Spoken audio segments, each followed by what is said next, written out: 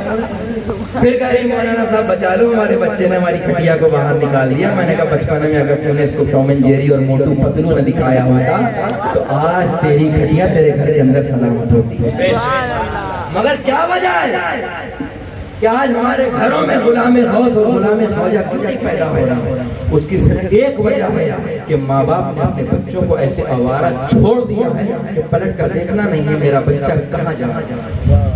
ہمارے گھر کی بہنوں کے بہت برے حال ہیں، باپ نے فون دلا دیا اور چیک نہیں کرنا ہے کہ میری بیٹی کیا کر رہی ہے، اور نعرہ بلند کر رہے ہیں غوث کے عاشق ہے، غوث کے عاشق ہیں۔ اور میرے پیاروں اپنے ماں باپ اپنے بچوں کو سدھارو، یہ وہ وقت ہے، اتنا نازک وقت ہے کہ اگر تم نے اپنے بچوں کو نہ سنبھالا تو ایک دن وہ وقت بھی دور نہیں ہوگا کہ ہر ماں باپ کی کھٹیا اس کے گھر کے باہر نظر آئے گا۔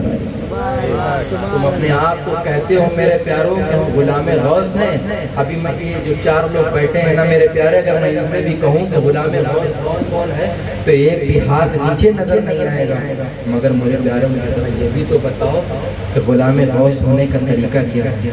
گھر میں نوجوان بیٹیاں شادیوں کے لیے سسک رہی ہیں جن کے باپ کے پاس دہیج دینے کا پیسہ نہیں ہے، وہ لڑکے کہہ رہے ہیں مجھے تو پسند ہی نہ ہے، مجھے تو گوری لڑکی چاہیے، گوری لڑکی۔ بہت برے حال ہیں، اپنے آبا و اجداد کی زندگی کو بھول گیا۔ اگر مولا علی ٹکر والی لڑکی کو دیکھ دیتے حسین کے لیے تو قسم خدا کی قیامت آ جاتی، مگر حسین کی ٹکر کی لڑکی زمانے میں کوئی موجود نہ ہوتی۔ مگر میرے پیاروں، میرے حسین نے اس لڑکی سے نکاح کیا ہے جس کے وجود پر کیول ایک کپڑا تھا، اس کے علاوہ دوسرا کپڑا بھی نہ تھا۔ حال میں ایک بات سننے میں آئی ہے کہ ایک لڑکی نے غلط قدم اٹھایا ہے، ایک لڑکی نے غلط قدم اٹھایا ہے۔ کیوں؟ کیونکہ اس کی وجہ یہ ہے کہ 41 لڑکوں نے اس کو ریجیکٹ کیا، 41 لڑکوں نے اس کو ریجیکٹ کیا ہے۔ کیوں؟ کوئی کہہ رہا ہے یہ موٹی ہے، کوئی کہہ رہا ہے یہ کھوٹی ہے، کوئی کہہ رہا ہے یہ دبلی ہے، کوئی کہہ رہا ہے یہ کالی ہے، کوئی کہہ رہا ہے اس کے باپ دہیج نہیں دے پائے گا، کوئی کہہ رہا بنگلہ نہیں دے پائے گا، کوئی کہہ رہا گاڑی نہیں دے پائے گا۔ وہ میرے پیاروں سب اگر اچھیوں کو ڈھونڈ لیں گے تو بتاؤ مجھے بروں کو سینے سے کون لگائے گا؟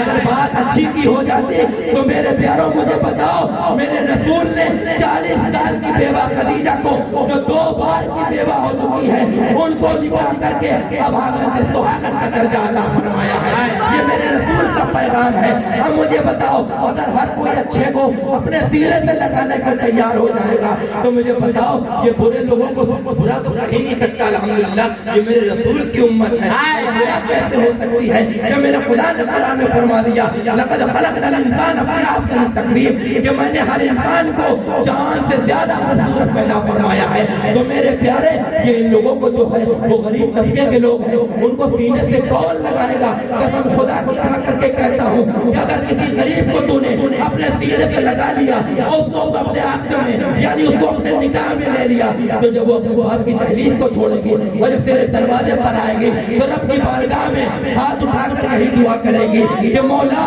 اس نے مجھے میری غربت کی زندگی سے نکال کے خوشحالی کا شجر دکھائے ہیں، مولا اس کا گھر بھی آباد رکھنا، اس کا گھر بھی۔ نعرہ تکبیر، نعرہ رسالت، فیضان حضور غوث اعظم، فیضان حضور مخدوم سنہ، فیضان حضور شیخ الاسلام والمسلمین، نعرہ تکبیر، نعرہ رسالت۔ میرے پیاروں غریبوں کو بھی اپنے سینے سے لگاؤ، یہ کسی اور کی سنت نہیں ہے بلکہ مولا کائنات کی سنت ہے، یہ حسین علی مقام کی سنت ہے۔ تم اپنے آپ کو بڑا کہتے ہو نا کہ پیارے میرے بابا سے بڑی محبت کرتے ہو، غوث کا دامن نہیں چھوڑیں گے، غوث کا دامن نہیں چھوڑیں گے۔ اگر غوث کا دامن پکڑ لیا میرے پیارے تو انشاءاللہ تیری دنیا بھی آباد ہو جائے گی، تیری آخرت بھی کامیاب ہو جائے گی۔ بات بہت دور نکلتی گئی میرے پیارے، بس بات کرنے پہ لاتا ہوں المختصر یہ کر کے کہ ایک مرتبہ رسول پاک سرکار دو عالم صلی اللہ تعالی علیہ وسلم حجرہ فاطمہ میں تشریف لے گئے جہاں پر 4 تن پہلے سے موجود تھے۔ اب میرے آقا جب پہنچ گئے تو 5 تن ہو جاتے ہیں، اسی پر بیدم شواردی کیا کہتے ہیں؟ بیدم یہی تو 5 ہے، مقصود خیر النساء حسین و حسن فاطمہ اور علی پنجتن موجود ہو جاتے ہیں۔ الحمدللہ سنیوں قربان جاؤ اپنے مقدر پر، اللہ نے ہمارے یہاں کوئی چیز چھوٹی بنا ہی نہیں ہے۔ اللہ نے نبی دیا تو نبیوں کا امام دیا، غوث دیا تو غوث اعظم دیا، امام دیا تو امام اعظم دیا، خواجہ دیا تو خواجہ اعظم دیا۔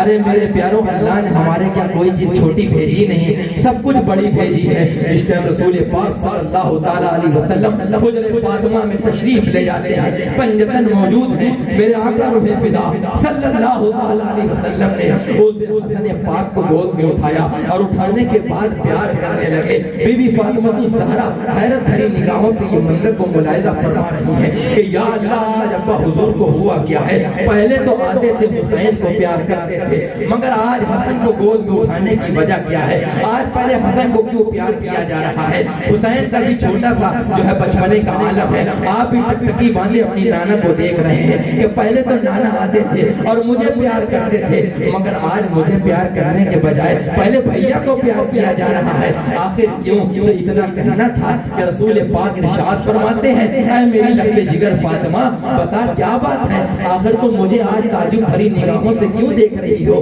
کہا یا رسول اللہ، جب بھی آپ میرے حجرے میں تشریف لاتے ہیں تو پہلے آپ حسین کو پیار کرتے ہیں، حسن کو بعد میں پیار کرتے ہیں۔ بات ایسے بھی سمجھو، حسین گھر میں سب سے چھوٹے تھے، وہ اس لیے کہ جو گھر میں سب سے چھوٹا بچہ ہوتا ہے اس کو زیادہ پیار کیا جاتا ہے، وہ سب کا نور نظر ہوتا ہے، وہ سب کا لخت جگر ہوتا ہے، وہ سب کا لاڈلا اور پیارا ہوتا ہے، اس کی ہر خواہشات کو پوری کیا جاتا ہے۔ میرے پیاروں، حسین علی مقام کو بھی ہمیشہ پیار کیا جاتا تھا پہلے، مگر آج معمول کے جو ہے خلاف ہے اور آج پہلے حسن کو پیار کیا جا رہا ہے۔ میرے آقا ارشاد فرماتے ہیں، اے میری بیٹی فاطمہ آخر بتا تو کیا بات ہے، آج مجھے تعجب بھری نگاہوں سے کیوں دیکھتی ہے؟ کہا ابا جان، پہلے تو آپ آتے تھے جب میرے حجرے میں تو حسین کو پیار کرتے تھے، مگر آج حسن کو پیار کرنے کی وجہ کیا ہے؟ تو میرا اللہ کے نبی صلی اللہ علیہ وسلم ارشاد فرماتے ہیں، میری بیٹی فاطمہ ابھی ابھی میرے پاس جبریل امین تشریف لائے تھے، انہوں نے کہا یا رسول اللہ، آپ کی گود میں جو شہزادہ ہے اس کی نسل سے ایک دنیا میں بچہ پیدا ہوگا جس کا نام عبدالقادر جیلانی ہوگا۔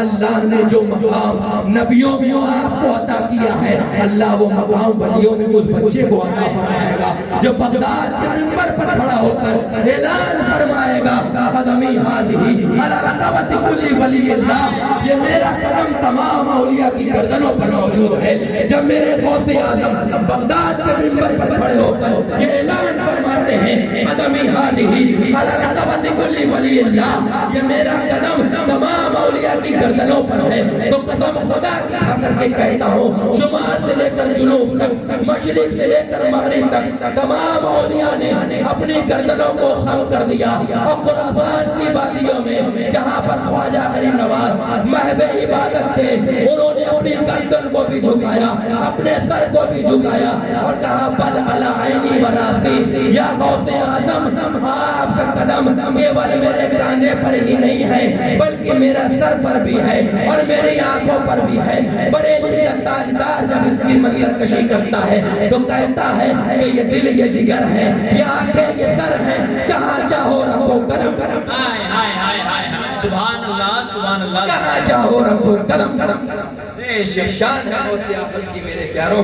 اگر ایک اجازت دے تو میں واقعہ بیان کروں، بات اجازت ہو تو اجازت ہے؟ سبحان اللہ۔ غوث اعظم پیران پیر دستگیر، روشن ضمیر، جن کے قدموں میں ہم گنہگاروں کی تقدیر، ولایت کا سورج چمک رہا ہے غوث اعظم کا شہر بغداد۔ ایک عورت اللہ نے 7 بیٹیوں سے مالا مال فرمایا، اللہ نے کئی بیٹیاں عطا فرمائی، زور سے بولو، 7 بیٹیاں، 8ویں مرتبہ پھر امید سے ہوتی ہے، یعنی پریگننٹ ہوتی ہے، پھر سے وہ حاملہ ہوتا ہے۔ کچھ محلے کی عورتوں نے آ کر کے کہا کہ اے بڑے بھی، اللہ نے تم کو 7 بیٹیاں عطا فرمائی ہیں، کیا اس بار بیٹے کی خواہش نہیں ہے؟ کہا بیٹے کی تمنا کس کو نہیں ہوتی ہے، بیٹی کی خواہش کس کو نہیں ہوتی ہے؟ جس کے گھر میں ایک بیٹا ہو جائے وہ بڑھاپے کا سہارا بن جاتا ہے، وہ بڑھاپے کی لاٹھی بن جاتا ہے۔ اللہ نے مجھے 7 بیٹیاں عطا فرمائی ہیں، میں بھی یہ چاہتی ہوں کہ اللہ مجھے ایک بیٹا عطا فرمائے۔ کہا تو کہا جاؤ بغداد کی سرزمین پر ایک اللہ والا موجود ہے جس کا نام عبد القادر جیلانی ہے، تم اس کے پاس جاؤ اور جا کر کے کہو، وہ ضرور تمہاری بات کو سنے گا اور انشاءاللہ پھر تمہیں بیٹا ہی عطا ہوگا۔ انشاءاللہ وہ خاتون پہنچی غوث اعظم کے دربار میں اور جانے کے بعد کہا حضور اللہ نے مجھے 7 بیٹیاں عطا فرمائی ہیں، 8ویں مرتبہ پھر میں حاملہ ہوں، یعنی امید سے ہوں، آپ کوئی تعویذ دے دیجئے، کوئی گنڈا بنا دیجئے کہ اس بار پر اللہ مجھے بیٹا عطا فرمائے۔ میرے غوث کا دریائے کرم جوش میں تھا، انہوں نے کہا جا اس بار اللہ تجھے بیٹا ہی عطا فرمائے۔ اتنا کہنا تھا کہ وہ خاتون واپس اپنے گھر آ گئی، یہ عورتیں پھر آ گئی اور آنے کے بعد کہا بڑی بھی بابا نے کیا کہا؟ انہوں نے کہا جا تجھے بیٹا ہی ہوگا۔ اچھا ان کو چین تو ملتا نہیں، جب تک مارکیٹ سے ایک سوٹ لا کر کے پورے محلے والوں کو دکھا نہ لیں تب تک ان کے دل کو سکون نہیں پہنچتا، سکون نہیں پہنچتا۔ میت میں جائے تو کسی کا رشتہ تو ہوا ہے، اتنے حال تو خراب ہے۔ کہا بابا نے تمہیں ٹال دیا، اس کا مطلب کہا کیوں؟ کہا بیٹا ایسے تھوڑی ہو جاتا ہے، اگر کوئی تعویذ دیتے، کوئی گنڈا دیتے، پانی میں دم کر کے دیتے تب نہ بیٹا ہوتا، کہہ دیا جاؤ بیٹا ہوگا تو بیٹا ہوگا، ایسے تھوڑی ہوتا۔ کہا پھر جاؤ اور کہو جب تک تمہاری چوکھٹ سے بابا نہیں اٹھیں گے جب تک مجھے کوئی تعویذ نہ دے دو گے۔ وہ خاتون پھر پہنچنے کے بعد کہا حضور کہاں کیسے آنا ہوگا؟ کہا مجھے بیٹا چاہیے۔ کہا ہاں کہا تو تجھے بیٹا ہی ہوگا۔ کہا میں کیسے معلوم؟ کہا مطلب؟ کہا پانی میں دم کر کے دیجئے، کوئی گنڈا بنا کے دیجئے، کوئی تعویذ بنا کے دیجئے تب نہ بیٹا ہوگا۔ میرے غوث کی شان وہ شان ہے، چلے تو شریعت، بولے تو شریعت، کھائے تو شریعت، پیے تو شریعت، بیٹھے تو شریعت، بولے تو شریعت، سوئے تو شریعت، پڑھے تو شریعت، پڑھائے تو شریعت، اور جو بول دے وہی اللہ کی مشیت، جو بول دے وہی اللہ کی مشیت۔ کہا حضور بیٹا چاہیے، کہا ہاں بیٹا ہوگا۔ کہا میں کیسے معلوم؟ کہا گھر میں کتنی بیٹیوں کو چھوڑ کر کے آئی ہے؟ کہا حضور 7 بیٹیوں کو چھوڑ کر کے آئی ہو۔ کہا جا میں نے رب کی بارگاہ میں دعا کر دیا ہے، جو تیرے شکم میں پل رہا ہے اللہ نے اس کو بھی بیٹا بنا دیا ہے، اور جو 7 بیٹیوں کو گھر میں چھوڑ کر کے آئی ہے اللہ نے بھی ان کو بیٹا بنا دیا ہے۔ نگاہ ولی میں وہ تاثیر دیکھی، ہزاروں بدلتی ہوئی ہزاروں کی بگڑی ہوئی تقدیر، سبحان اللہ، ولی میں وہ تاثیر دیکھی، بدلتی ہزاروں کی وہ بگڑی تقدیر۔ سبحان اللہ۔ اگر میرے پیارے سچے عاشق غوث اعظم ہو تو غوث اعظم کے جس طریقے سے انہوں نے پرچم اسلام کو لہرایا ہے اس پر کھڑے اتر کے دکھاؤ۔ میرے غوث کی تعلیم یہ ہے کہ ایک وقت کی نماز نہ چھوڑنے کا، مگر آج ہماری مسجدیں جو ہیں ویران ہو رہی ہیں، ہم کو تک کے دیکھ رہی ہیں مگر ہماری کانوں میں چھو تک نہیں دیکھ رہی ہے کہ ہم مسجد میں جا کر کے نماز ادا کریں۔ کیا ایسے غوث اعظم کے شیدائی ہیں؟ اللہ نے تمہیں دیا ہے تو 11 نہیں 1100 دیکھ پکوا لو میرے پیارے، مگر اللہ والوں کی بارگاہ میں سب دل دیکھا جاتا ہے۔ اگر ایک گلاس پانی بھی صرف آپ ان کے نام کا رکھ دیں اور اس پر نظر پیش کرا دیں لیکن صرف دلی کے ساتھ رکھا ہو تو غوث اعظم اسے بھی قبول فرما لیں گے۔ 11 اور 1100 دیکھ بنوانے کی ضرورت نہیں ہے، مگر غوث اعظم کو جو اصل وقار ہے، جو اصل تعلیم ہے، جو ان کا پیغام ہے، جو ان کا سبق دینے کا مقصد ہے، جو لیسن ہے، وہ یہی ہے کہ جس طریقے سے میں نے اپنے نانا کے دین کے پرچم کو جو ہے وہ ہوا میں لہرایا ہے اسی طریقے سے تم لوگ اس پر نقش قدم چلتے ہوئے نظر آؤ اور اپنی مسجدوں کو آباد کرتے ہوئے نظر آؤ، اپنے علماء کی تعظیم کرتے ہوئے نظر آؤ، ماں باپ کے فرما بردار بنتے ہوئے نظر آؤ، تو انشاءاللہ تمہارے گھر میں بھی رحمتوں کا نزول ہوگا اور آخرت بھی تمہاری سنورتی ہوئی نظر آئے گی۔ رب کی بارگاہ میں دعا ہے جو کچھ کہا سنا کوئی غلطی ہوئی ہو اللہ اپنے حبیب کا صدقہ معاف فرمائے۔ وآخر دعوانا ان الحمدللہ رب العالمین۔